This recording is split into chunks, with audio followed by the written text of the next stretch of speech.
bandeko bazotambola bazozonga bande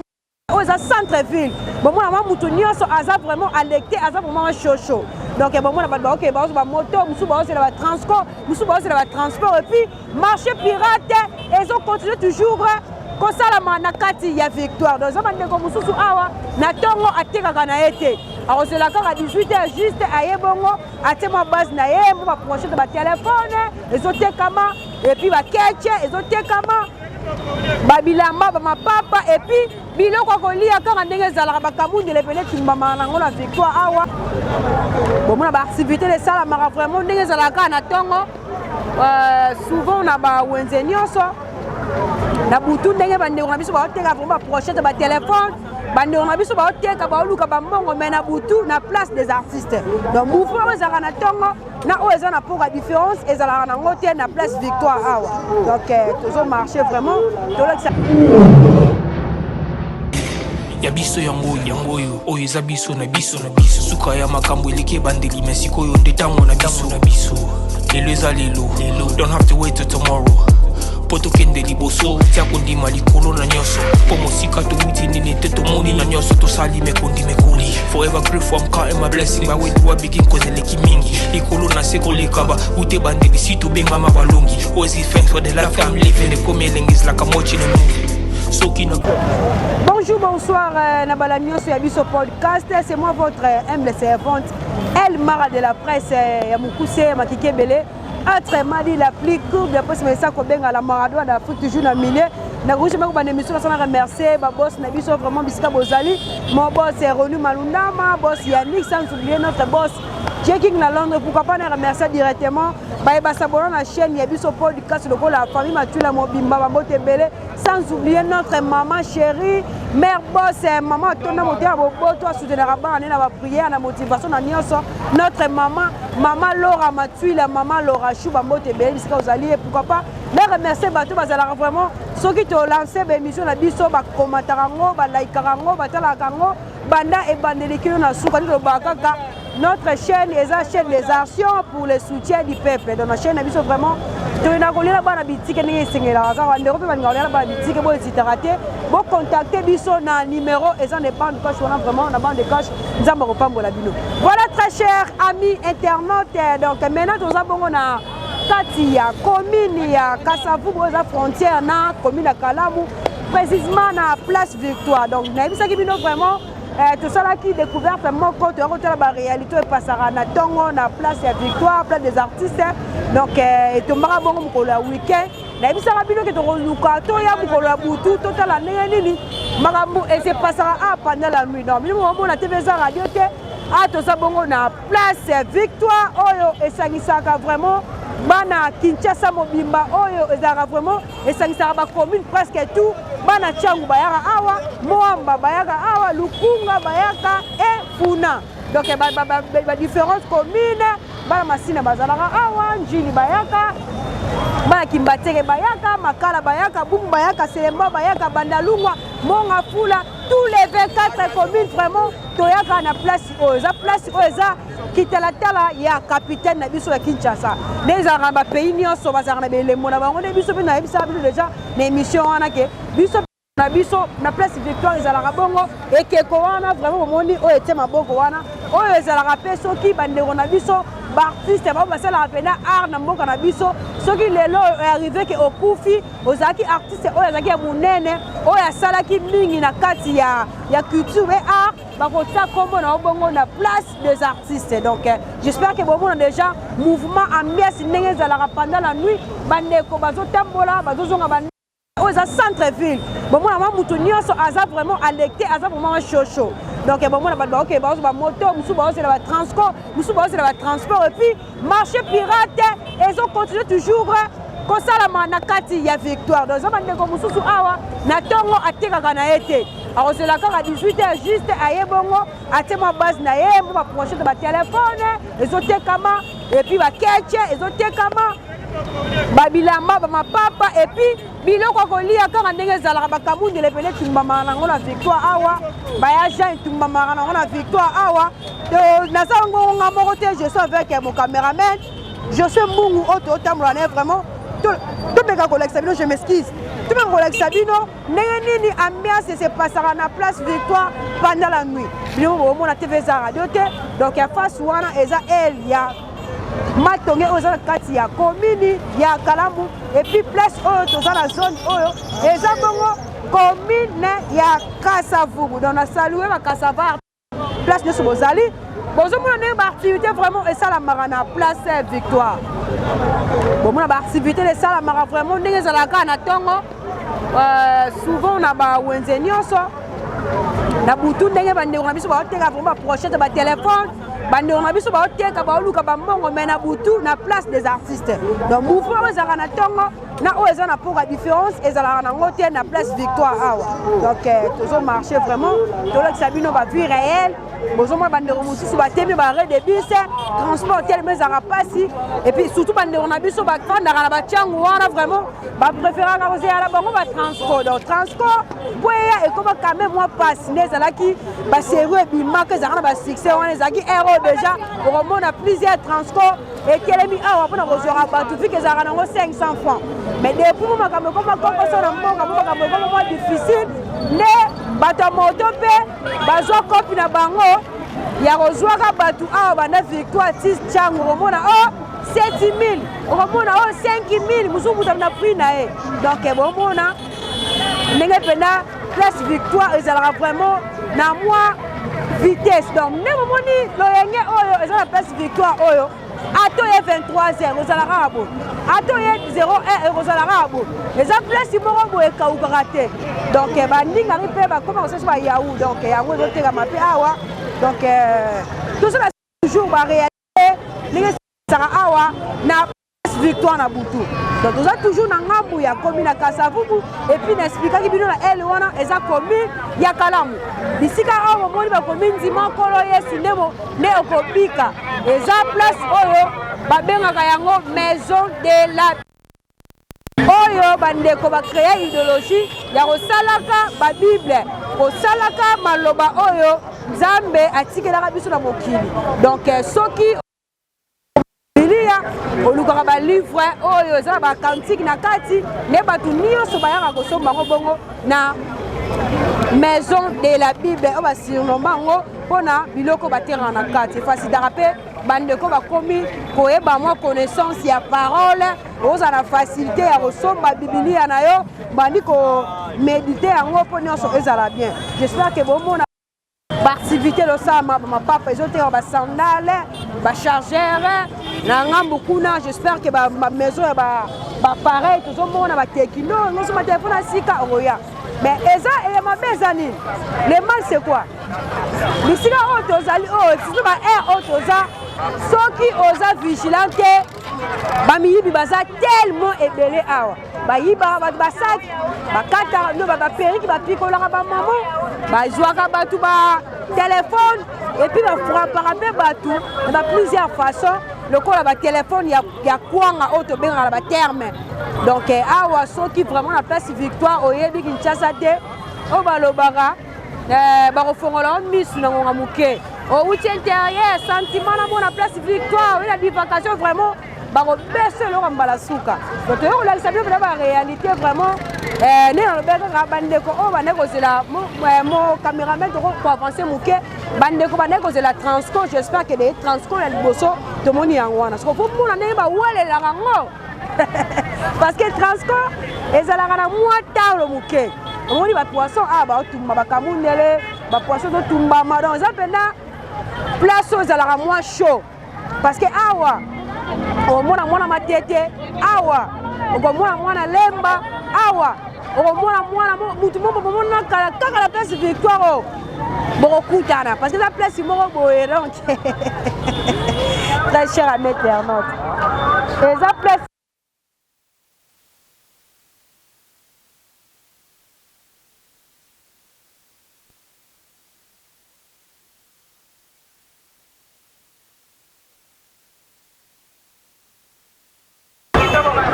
voilà toujours que j'espère que naebisaki bino très cher à internaute bandeko belé o bazalaka bongo na bachangu wana bazongaka beaucoup plus na ba transco. Donc omona ndenge batelemi mpo bakota na kati ya transport parce que moi transport ezalaka mwa kokoso na bangonga oyo tozala ba 18h transport ezalaka pasi bandeko mosusu bakokala bakokozela batransport te akozwa moto me moto yango mpe bana moto bazalaka prix moko te oyo oyebwe mpo tikala quartier tomona kaka mosusu 7000 mosusu mpe moto ya malamu akoloba 5000 ye moto ya mabe koleka oyo mpe babomaka mboka mpona 10000 tomonaka bapays mosusu transport ezalaka prix moko nde c'est comme exemple Brazzaville à Pamba moi de transport na bango ezalaka ba 100 francs 100 francs c'est pas omsali déplacement biso awa omona oyo aye na prix na ye oyo aye na prix ye surtout baero bana moto babeta yango mpena pampa alongoli oyo ati quartier biso 5000 place wana bakonzi ya mboka mpo bameka kotela biso likambo parce que eza normal te toza na kati ya mboka mais mutu na mutu azosala azokumba moto na prix na ye azokumba motu na prix na ye transport omatisa ezalaka mpena kitoko te voilà tozona sene baarticle vraiment ozalaka na place Victoire maintenant tomoni bamama baoteka basafu baoteka bapome epuis kuna bachenete bamontre toi kaka ndenge bamarché ezalaka na mbongo mpe ezalaka na butu malgré eza marché pirate mais sungaka mpe bato ebele kaka marché bomona o 24 heures sur 24 atoye 1h du matin okomona kamundele kolia atoye 2 heures okosomba nyonso olingi osomba donc na préféré mpe naluka ta bamutu moko tobeta lisolo kaka cadre ya mboka na biso ndenge mama okendaka na plate des artistes mama paza awa naswala mama bonsoir bonsoir papa mama na ngai kombo na mama ma Chantal tomoni yo awa na place Victoire ozoteka banda oteka kala awa banda oteka depuis 80 depuis 1980 1980 pesa biso no différence koteka banda koteka na 1980 na le 2026 est-ce que différence c'est ça différent munene tata oteka na banda bane wana tunasono koteka par rapport à siko to oteka sous bien te po mbongo eza te yango to lobi boye papa Félix abongisa ba nyonso baba nofuta ba mbongo bien po biso mpe toteka bien siko likabonga na sala ngo yango neti biso ba mama tozoteka toza na likambo te so tosisi tokombolaka tozwi salite na biso toke kobwaka na poubelle bapolisier bakangaka bano bazoyiba baperiki te oyo bazoyiba batelefone bakangaka bango te kaka biso tozoteka baya kokangaka biso biloko toke efutaka bango ba 30 000 ba 50 000 mpo na nini mama na kati no maloba te olobi bio banda kotekaka bana 1980 so 1980 wana mpe marché pirate oyo ezalaka to ezalaka te ezalaka mobutu atika yango nkutu biso na bakutu mobutu bato te kasafu batika yango mobutu atika yango kabila lepe batika yango ya moke batika yango nde tozokoba siko na papa Félix ozomona biso tozoteka toza na bato toza na mibali te tozovivre mpo na bana na biso bazala batanga le misu mpe lelo tata nzambe akosunga ye asisi baklasse abandi mpe kosala mwa mosala mama mpe na pemi na ndako nazwaka ata mwa eloko akolia bango baya kobengana kaka biso siko kabasele wana Félix apesi bango mpo na biso mpo na bakuluna biso bamama toko bakuluna neti bana ya mibali bazoteka bachargeur bamontre na bango boye bakoyaba batoki ye biloko nyonso bakei nango kuna kosala kikuluna bazoteka mpo bazwa mwa mbongo na ye asomi pantalon mwa eloko na kolia bakoya bakangi mwana na mobali babeti ye bokoki na kati ya jipe bakei na ye akokende kuna bakei kofutele mbongo 50 000 mpo batike biloko nde bomona ebungi ndenge ekendelaki ekozonga ndenge wana te ekozonga mokie biso nyonso nga kutu mwana nga balo atombola bakanga bapantalon nyonso tozwaka mokie mpe afuti amanda 50 000 baba alingi te botekaka na marché bobomango marché pirate ekufa atuka wana mpenza pa Félix po aloba na gouverneur biso wenze na biso oyo tobomi mutu te tofingaka mutu te tofingaka bakonzi te bakonzi baza mpo na biso bango mpo batika biso totekaka na biso toluka mwa moke moke mpo wenze eza te ozomona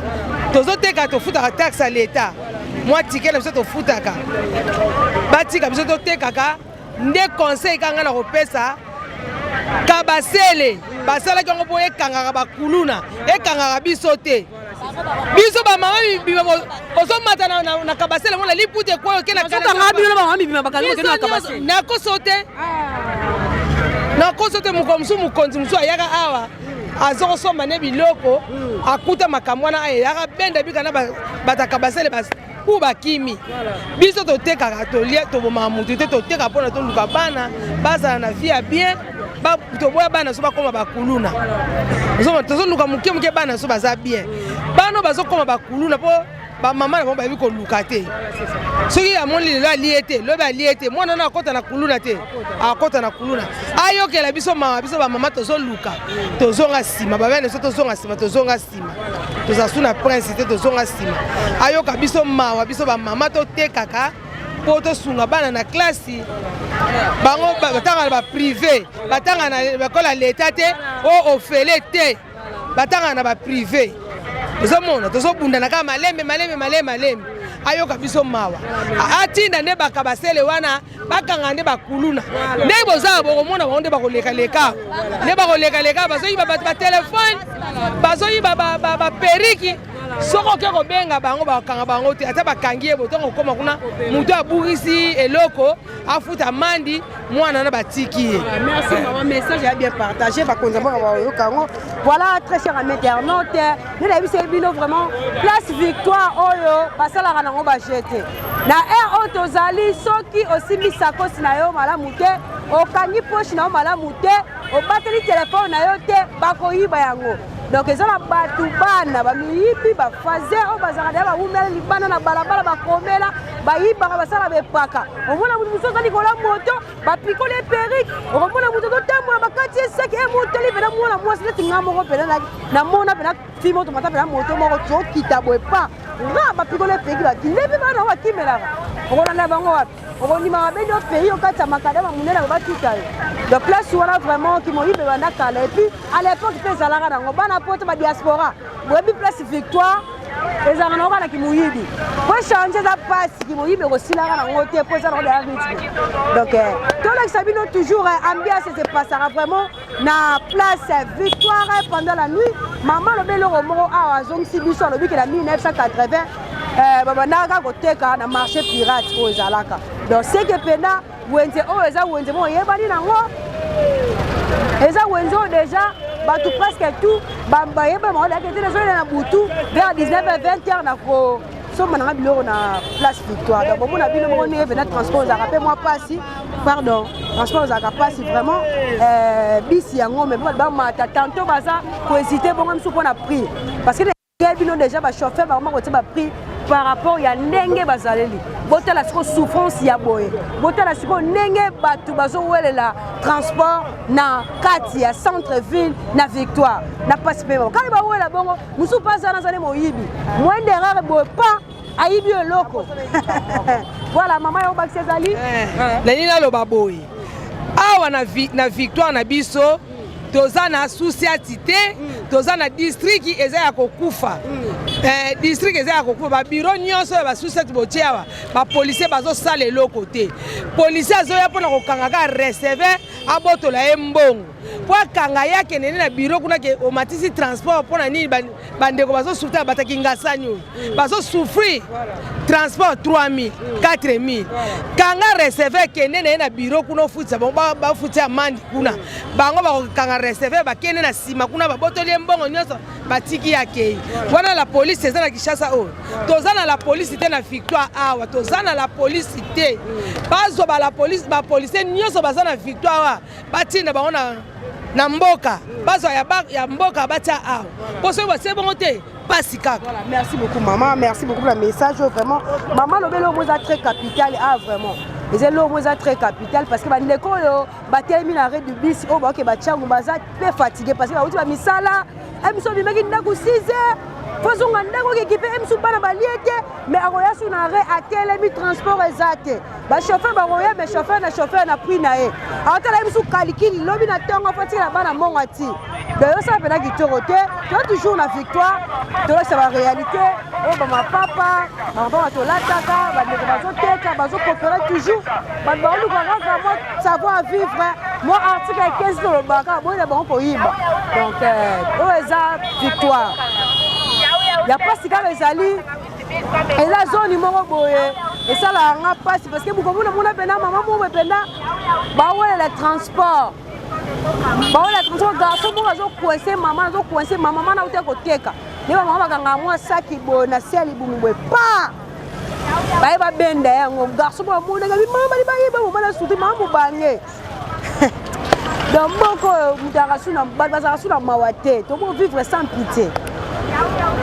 et moto zanga maloba oloba mais le quoi c'est la réalité ça la victoire trop ça la koboni d'autres préférer que vraiment tout la sabino vie réelle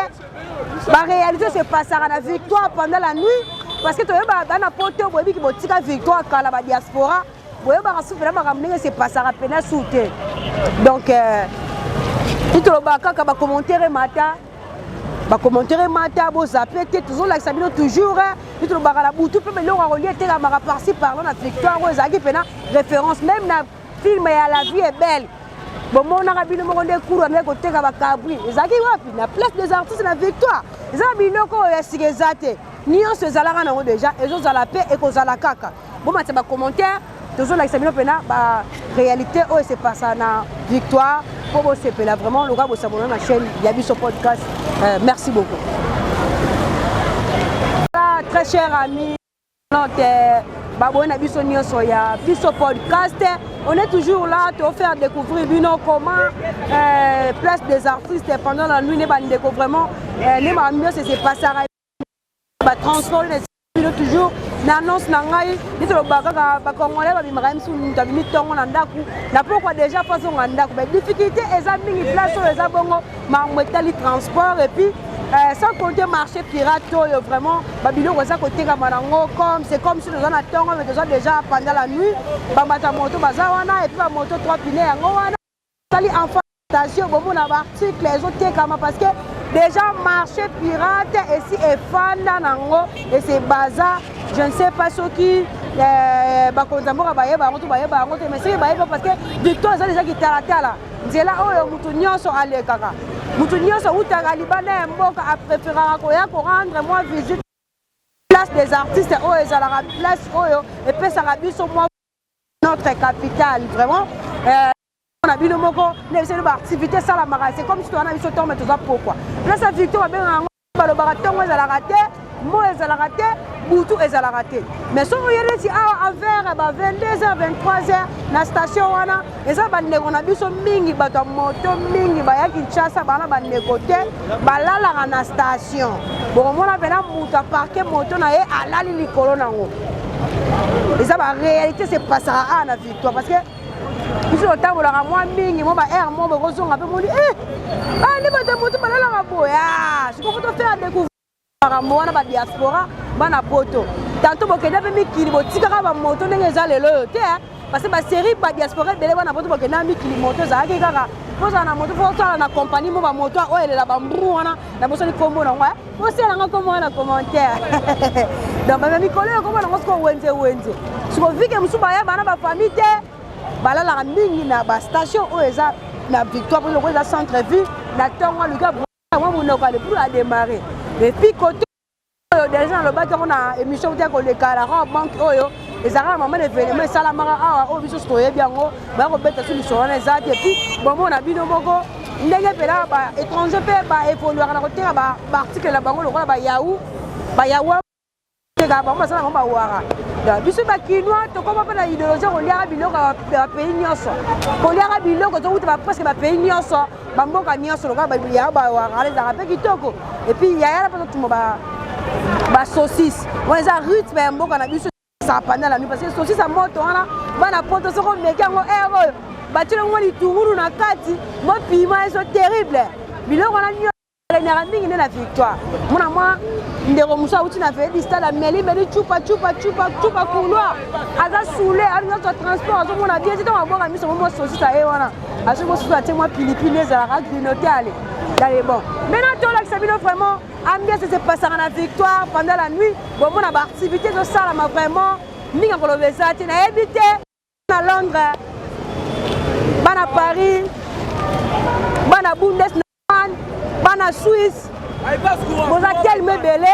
bo betela nga pe lisolo soki ba mboka na bino na butu mama bo pe salamara soki ba pays na bino ba marché pirate pe ambiance bo ezala nde biso bezala victoire tout est ça qui à partir mon nimaraté la diaspora bon tenir biso regarder tu préférerais que ça la bino découverte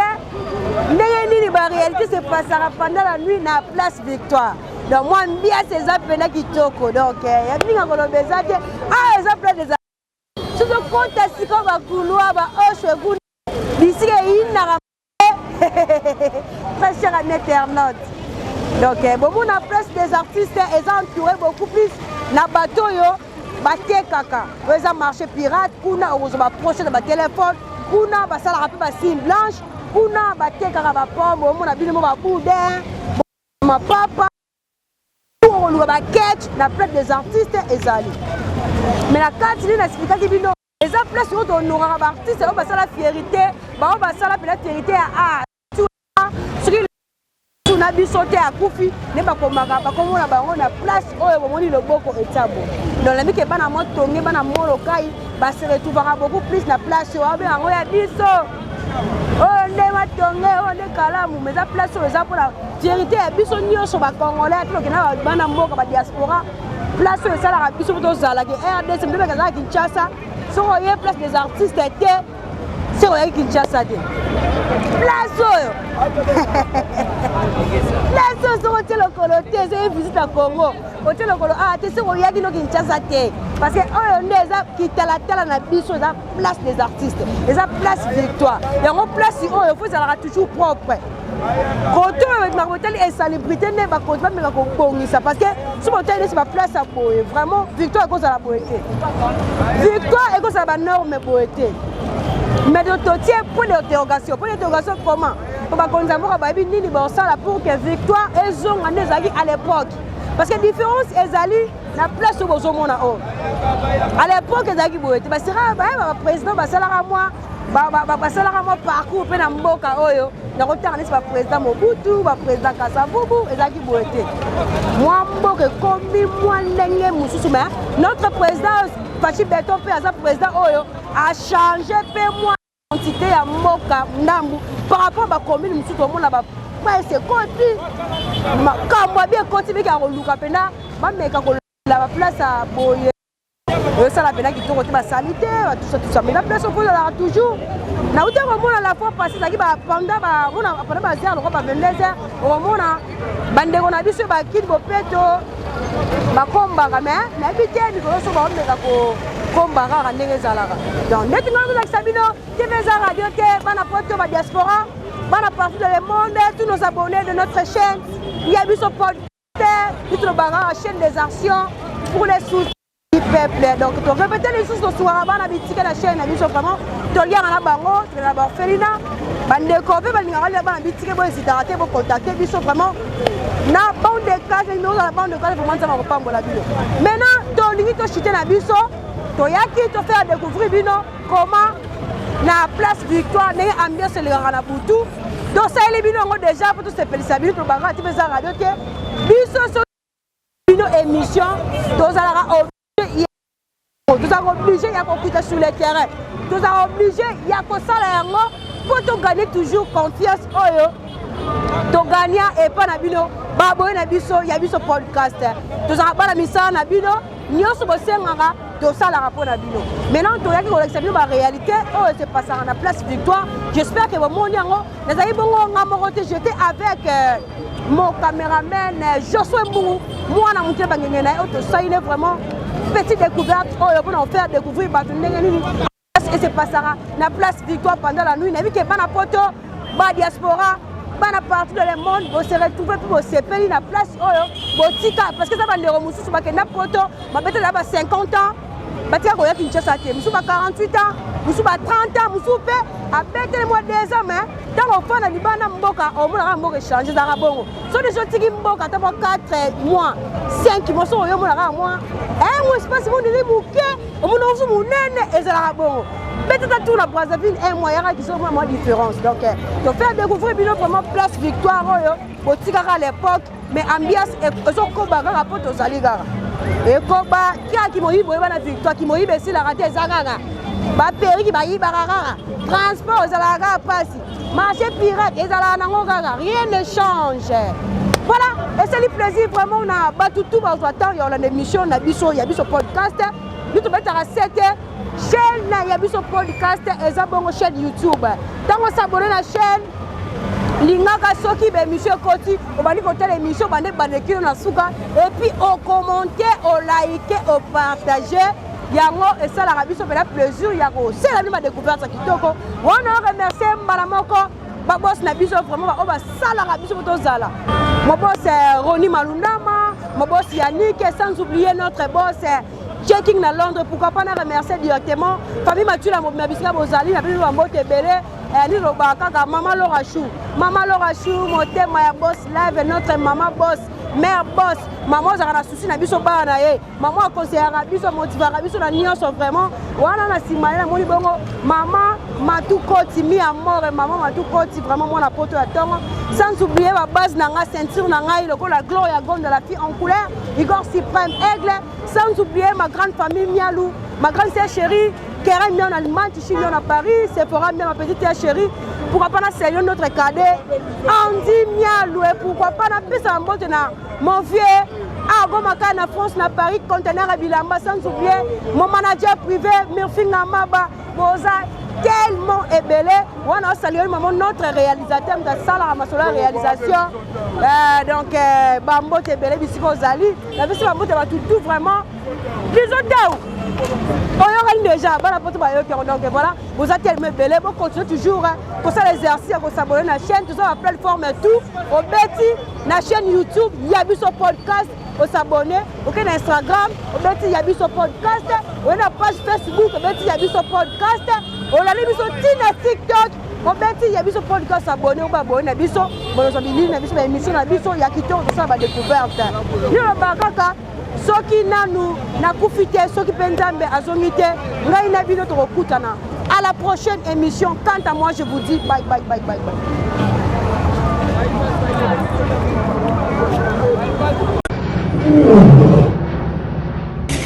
ya biso yango oyo eza biso na biso suka ya makambo eleki ebandeli me sikoyo nde ntango na biso lelo eza lelo don't have to wait till tomorrow po tokende liboso tia kondima likolo na nyonso po mosika towuti nini te tomoni na nyonso tosali mekoli forever grateful I'm counting my blessing my way to a begin cause eleki mingi likolo na se kolekaba ute bandeli si tobengama balongi always give thanks for the life I'm living ekomi elengis like I'm watching a movie soki nakanisi bolamu na yo elekelaka ngai osali ya kokamo